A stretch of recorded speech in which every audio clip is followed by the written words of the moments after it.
네, 반갑습니다. 이 디핀이라는 게 사실은 본격적으로 우리에게 얘기되기 시작한 게 불과 한 2년 남짓한 시간인 것 같습니다.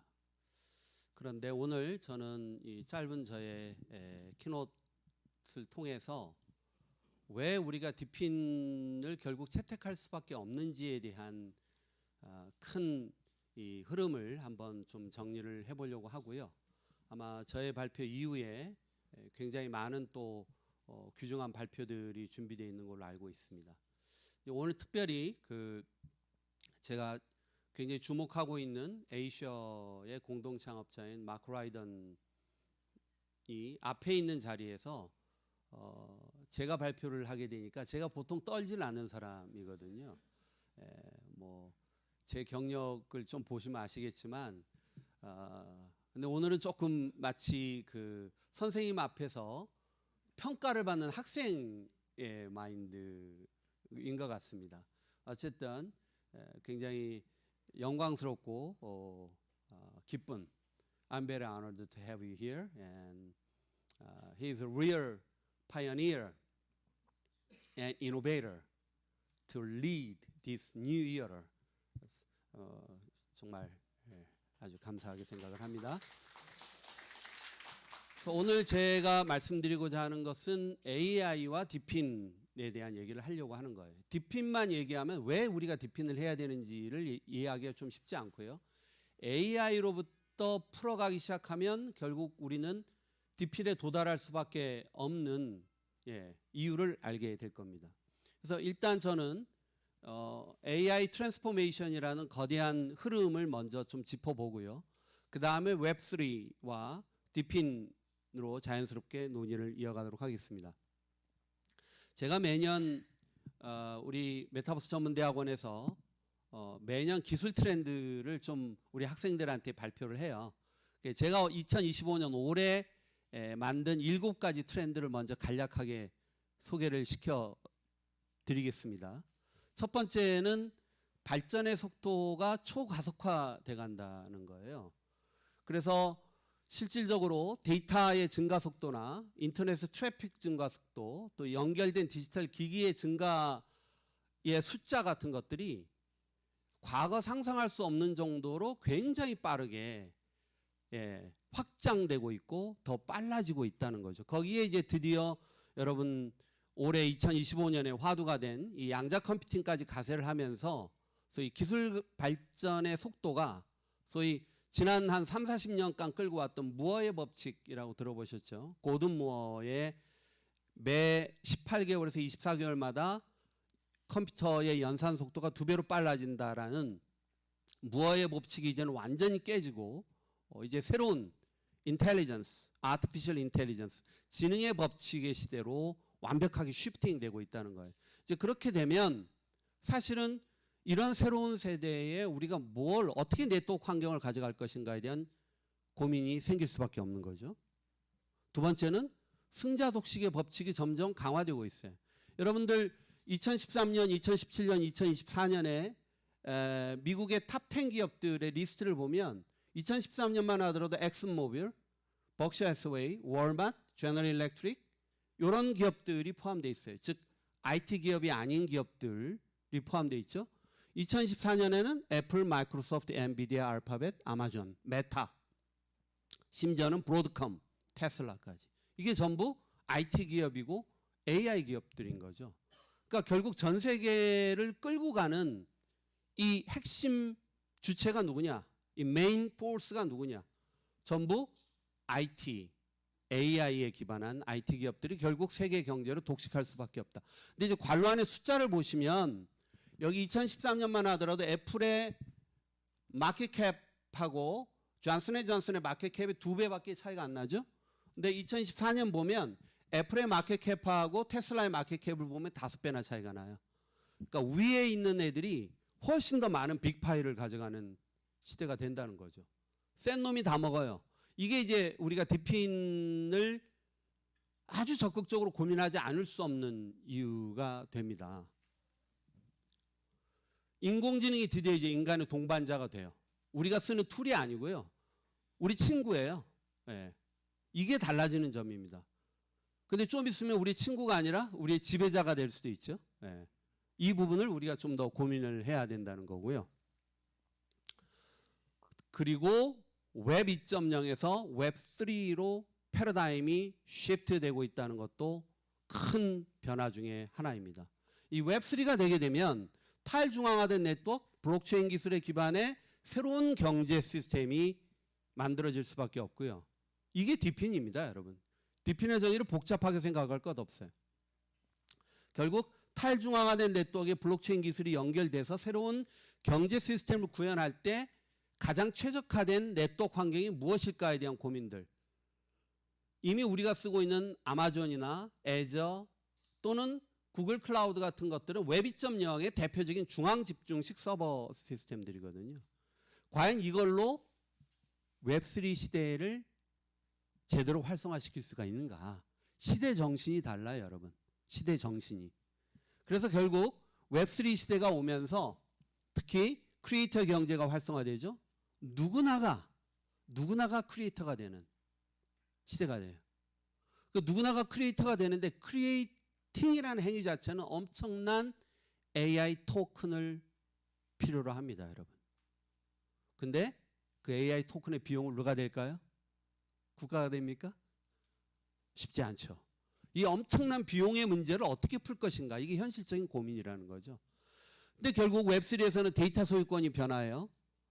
플랫폼 기업이 가졌던 소유권을 이제 개인이 갖게 되는 시대가 열린다는 거고요. 거기에 메타버스 웹3가 합쳐지면서 새로운 형태의 경제 시스템이 만들어지게 됩니다. 거기에 노동 구조가 변화하죠. 예, 드디어 이제 로봇과 AI가 인간의 자리를 대체하게 돼요. 예. 많은 산업에서 헬스케어를 비롯한 많은 산업에서 로봇이 도입이 되면서 결국 우리의 산업 구조와 고용 구조가 근본적으로 변화하게 되는 이런, 결국 여기에서 미래 노동이라는 것은 창의적 감성적 노동의 가치가 증가하게 돼요. 그러니까 많은 사람들은 뭐래요? 크리에이션을 할 수밖에 없죠.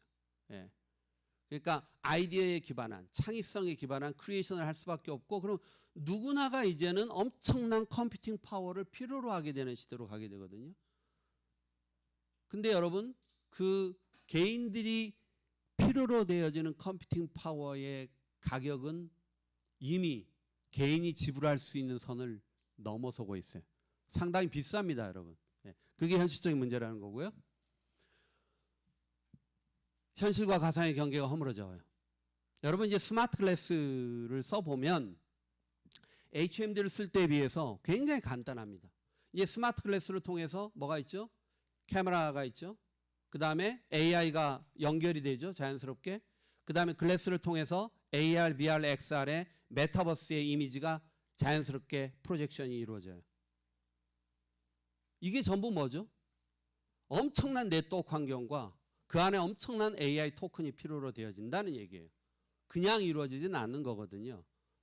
이제 그런 부분에 대한 고민들을 우리가 하지 않을 수 없고요. 마지막으로는 인간과 AI의 co-evolution and co-creation, 공진화와 공창조의 시대가 열린다. 이건 대단한 겁니다. 이제 드디어 자연어 기반의 NUI가 활성화돼요. 그러니까 누구나 말로 하면 코딩도 해요. 말로 하면 영상도 만들어요, 여러분. 말로 하면 모든 게 이루어지는 내추럴 유저 인터페이스의 시대가 열리게 되거든요. 그럼 이 NUI 플러스 자유롭게 쓸 수 있는, 전기처럼 쓸 수 있는 AI 토큰만 연동이 되면 여러분들 어떤 훈련도 받지 않아도 좋아요. 컴퓨터 랭귀지를 몰라도 좋아요. 이를테면 뭐 3D Max, 마야 이런 툴을 못 따라도 좋습니다. 유니티, 언리얼 엔진을 몰라도 좋아요. 누구나가 크리에이터가 될 수 있는 세상이 열린다는 거거든요. 그게 바로 우리가 앞으로 살아가야 될 세상입니다. 살아왔던 지난 세상과는 완벽하게 다른 세상이 지금 다가오고 있는 거예요. 벌써 현실이 돼가고 있죠. 올해 우리는 벌써 오픈 AI의 소라라는 비디오 제작 툴을 통해서 벌써 영화를 제작하고 있어요, 여러분. 이미 현실입니다.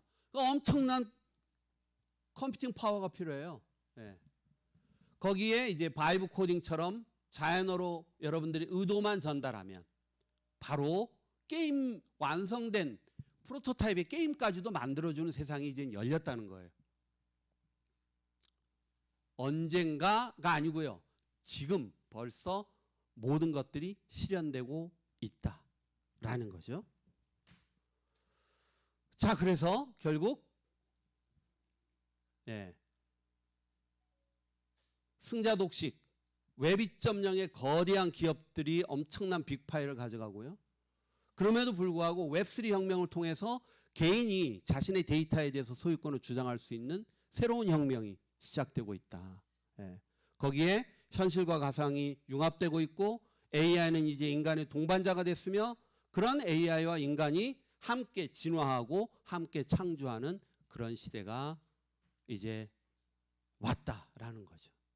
그럼 이제 이러한 소위 AI가 중심이 되는 거대한 대전환의 시대에 우리는 이 우리가 원하고자 하는 여러 가지 행위들을 어떻게 풀어갈까에 대한 고민들을 해보도록 하겠습니다. 그래서 웹3와 디핀에 대한 얘기를 해보면 결국 정보에 대한 액세스에서 정보와의 인터랙션을 넘어서서 이제는 계약과 가치 교환 혁신을 통해서 오너십, 즉 내가 중심이에요. 웹3에서는. 내가 만든 데이터는 내가 소유를 하게 되고요. 내가 소유한 데이터를 통한 수익은 제가 갖게 되는, 근본적으로 지금까지 단 한 번도 존재하지 않았던 IT 혁명에 있어서 우리 인간들이, 그냥 평범한 인간들이 드디어 주체로서 완벽하게 전면에 나서게 되는 것이 기술로서 가능하게 된 겁니다. 블록체인에 의해서 가능하게 되고 AI에 의해서 가능하게 됐다라는 거죠. 그게 웹3다. 이렇게 보시면 되고, 그래서 이제 웹 3.0과 웹 3가 좀 다른데 이거를 좀 정리를 해봤어요. 웹 3.0은 팀 버너스-리에서 제안된 건데 말하자면 스마트한 인터넷 환경을 시멘트 웹을 통해서 만들겠다는 거고요.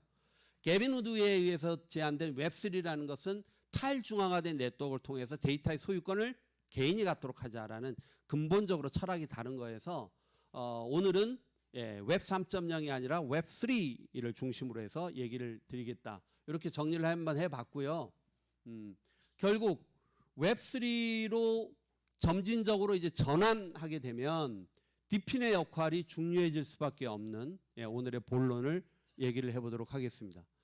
현재 중앙화된 클라우드 모델의 한계가 있어요. AWS나 구글 클라우드나 애저가 시장을 장악하고 있죠. 이 세 개가 합치면 이미 60%가 넘는 글로벌 클라우드 시장을 장악하고 있어요. 문제는 사용하긴 편한데 비싸다는 거예요. 어느 정도로 비쌀까요?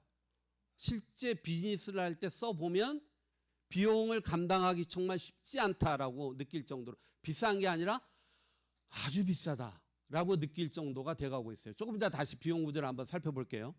거기에 데이터 소유권 문제가 있고요.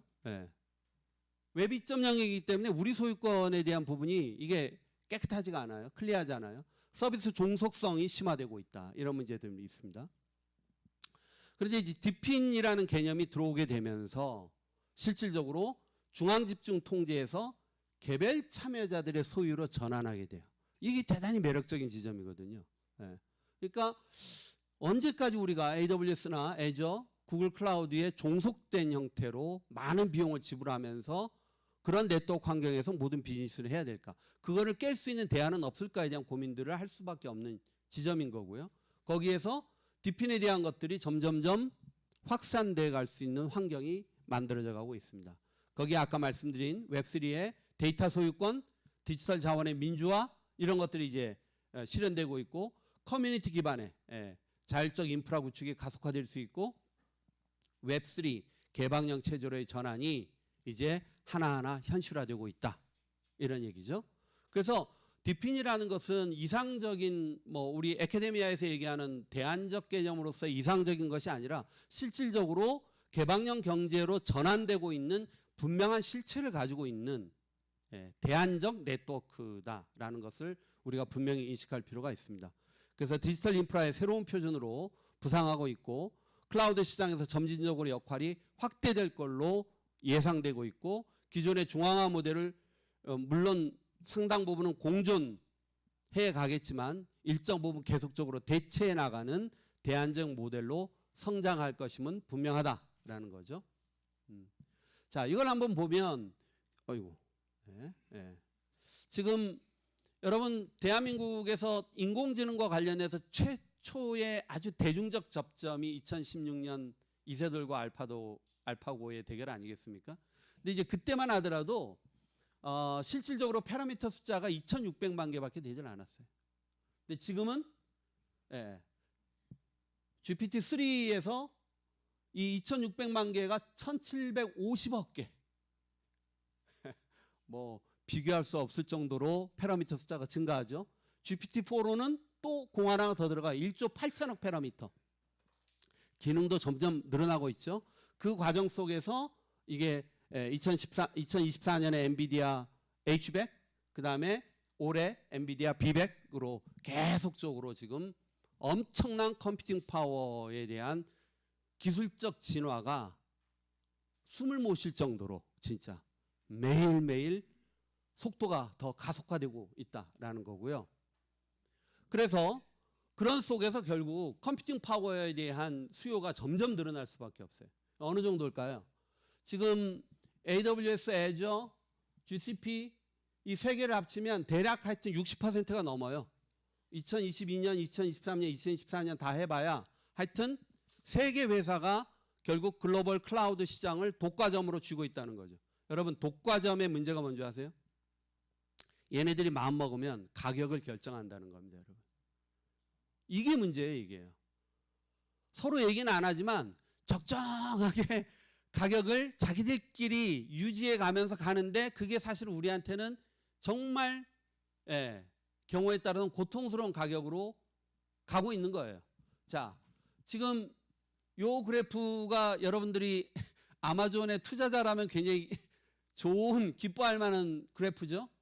여러분들이 돈을 내야 된다고 생각을 하면 굉장히 고통스러운 그래프예요. 이렇게 된다는 건 뭐예요? 우리 지갑을 더 열어야 된다는 얘기잖아요. 그렇죠? 여기 한번 볼까요?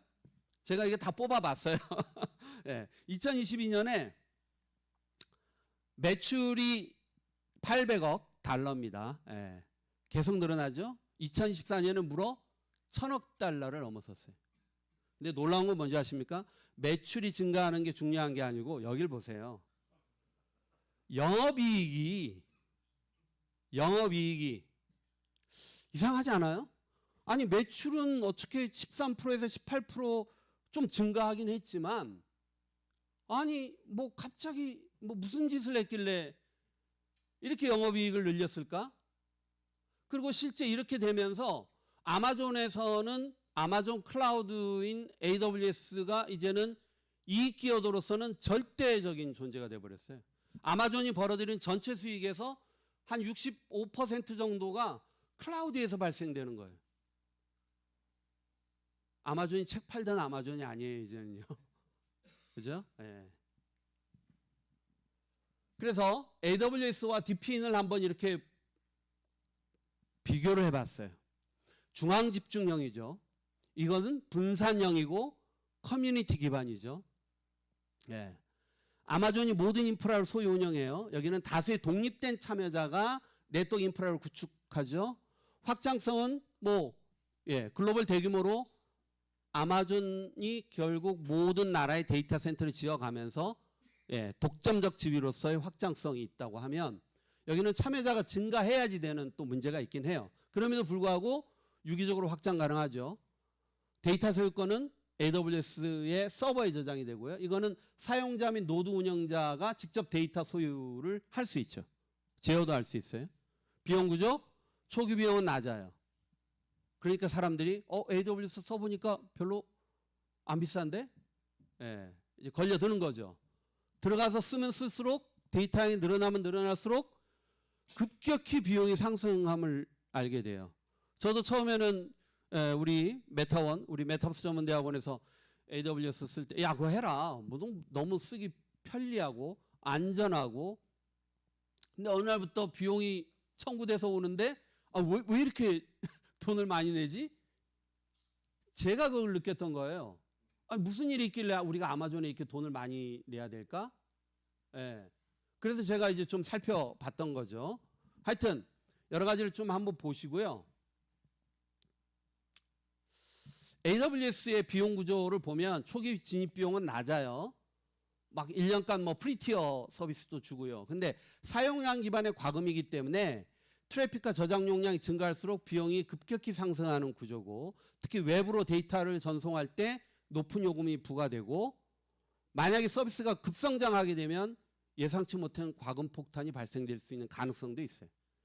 완전히 락인이 되기 때문에 서비스 의존성이 높아지고요. 한번 일로 들어가게 되면 사실 다른 쪽을 선택하기 쉽지 않은 그런 구조이고요. 그다음 이게 문제예요, 여러분. 여러분 우리나라의 통신사들의 BM을 들여다보면 뭐가 문제인지 아세요? 개인들이 이해하기 어려운 복잡한 요금 구조를 띄기 시작하죠. 그럼 어떻게 되겠어요? 요금이 올라가는 거예요, 사실은요. 요금 구조가 복잡해진다고 하게 되면 어떤 식으로든 우리한테 유리하진 않아요. 유리한 것처럼 설명하지만 결국 나중에 보면 더 받아가요. 자, 이게 그겁니다. 아마존이 가격을 올리진 않았어요. 올리진 않았는데 제가 조사를 해보니까 실질적인 가격 인상 요인들이 많아요. 이렇게 복잡한 가격 체계에서 이전에 무료이거나 낮은 요금이었던 항목이 유료로 전환되는 케이스도 있고요. 데이터 전송 및 출력 비용이 높아졌어요. 그래서 전송 무료 한도를 줄이고 구간별 요율을 미세 조정했다는 건데 실질적으로는 이게 요금 인상인 거예요. 서비스 리뉴얼 후 가격이 다시 높은 단가를 적용하는 예도 있었어요. 그래서 결론적으로 보면 제가 왜 아마존에 우리가 돈을 많이 낼까라고 생각했던 이유가 있더라고요. 그럼 앞으로도 그러면 계속 아마존이나 애저나 아니면 우리 뭐 한국에 있는 네이버 클라우드나 이런데 울며 겨자 먹기로 엄청난 비용을 들여가면서 계속 이 서비스를 이용해야 되느냐에 대한 근본적인 질문을 제가 가졌던 거죠. 그런 속에서 자연스럽게 이 디핀이라는 게 제 관심 영역으로 들어온 겁니다. 우리 조정현 대표와 만나서 많은 지금까지 거의 한 1년 정도 여러 차례 만나서 많이 고민하고 얘기를 나누고 하면서 이 부분에 대해서 제 나름대로 또 이론적으로도 좀 정리하게 되는 시간을 가졌던 것이고요. 근데 DP는 탈중앙화된 자원을 제공합니다. 스토리지나 GPU 연산이나 통신 인프라나 실제 리소스의 소유자가 직접 네트워크에 기여하고 보상도 직접 받는 구조로 가게 되는 거고요. 운영 비용이 분산이 돼요. 거대한 데이터 센터에 대한 어마어마한 유지비, 설치비 이런 것들이 필요가 없죠. 전 세계 분산된 참여자가 자발적으로 자원을 제공하는 시스템이기 때문에 고정 비용은 상대적으로 낮다. 데이터 전송 비용이 없거나 아주 낮다. 이그레스 피를 거의 부과하지 않는다. 거버넌스, 커뮤니티가 요금을 결정하거나 조정할 수 있는 가능성이 훨씬 커요. 아마존처럼 결정이 되면 따르는 구조는 아니라는 거죠, 최소한. 이런 커뮤니티가 일정 부분 개입해서 가격을 조정할 수도 있고 또 발언권을 가질 수도 있어요. 자기가 엄청난 컴퓨팅 파워를 가지고 노드로서 거기에 연결되게 되면 자기의 컴퓨팅 파워만큼 일정한 또 발언권도 받을 수 있는, 유지될 수 있는 그런 측면도 있어요. 비용이 예측 가능한 선에서 통제될 수도 있다. 이런 장점들이 있습니다. 특히 디핀 같은 경우에는 이 프라이윌이라는 아주 재미있는 수익 생태계 모델이 작동을 하게 돼요. 여기 있는 것처럼 규모의 경제가 작동을 하고요. 그 다음에 네트워크 이펙트가 작동을 하고 유동성을 기반으로 한 굉장한 소위 보호장벽이 또 작동하게 되는 특징이 있어요. 여기서 보시게 되면 결과적으로는 많은 사람들이 디핀을 이용을 하게 되면 유닛 코스트가 점점 낮아지게 되고 그러면 더 많은 커버리지를 갖게 되면서 더 UI, UX들이 더 풍부한 그런 경험들을 갖게 되면 더 많은 수요로 연결되는 선순환이 발생되게 되는 거죠. 토큰도 마찬가지예요. 토큰이 유동성이 많아지게 되면 더 많은 가치를 갖게 되고 그게 더 많은 유동성으로 가게 되겠죠. 왜냐하면 토큰을 통해서 보상이 이루어지는 체계이기 때문에. 그래서 이 세 가지 economies of scale, network effects, liquidity moats 이 세 가지가 세 개의 엔진이 이 선순환 구조를 작동시키는 이 디핀의 플라이휠 때문에 사실은 잘만 설계만 된다면 이것은 참여자들 모두가 아주 해피하고 굉장히 합리적인 보상을 받을 수 있는, 저는 훌륭한 대안적 네트워크라고 봅니다. 물론 여러 가지 과제가 있지만 어쨌든 이런 플라이휠이라는 모델도 우리가 좀 보실 필요가 있고요. 현재 디핀은 아까도 말씀드렸지만 아이디어란 차원에 머물고 있지는 않아요. 굉장히 실질적인 프로젝트들이 많이 진행이 되고 있고요. 얼마나요? 현재 여기 한번 보실까요? 디핀의 프로젝트 숫자를 보면 2022년에는 100개도 안 됐는데요. 무려 2년 만에 1170개 정도로 프로젝트 숫자가 늘어났어요. 그러니까 그만큼 인더스트리에 수요가 있다는 겁니다. 이게. 거기에 토큰을 볼까요? 토큰 숫자에서 마켓캡, 토큰이 전체적으로 현재 350개 토큰이 있어요. 디핀 토큰이. 그러면 1170개 프로젝트에 350개 토큰이 있는데 전체 350개 토큰의 마켓캡은 얼마냐? 약 500억 달러. 500억 달러. 그러니까 우리로 따지면 한 50조 정도예요. 그러니까 아직은 그렇게 뭐 어떻게 보면 그중 벌써 한 50조 정도는 만들어진 거야? 이렇게 얘기할 수도 있지만 전체적인 시장으로 보면 아직도 초기인 거죠. 초기 단계. 다 이렇게 볼 수 있고요.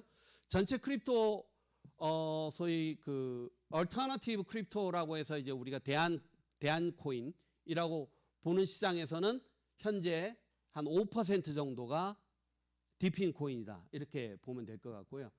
이게 문제예요. 레베뉴가 아직 이 프로젝트 수나 마켓캡, 이거 시가총액이라는 것은 결국 이제 토큰에 대한 어떤 기대치가 반영이 된 게 시가총액인 거고요.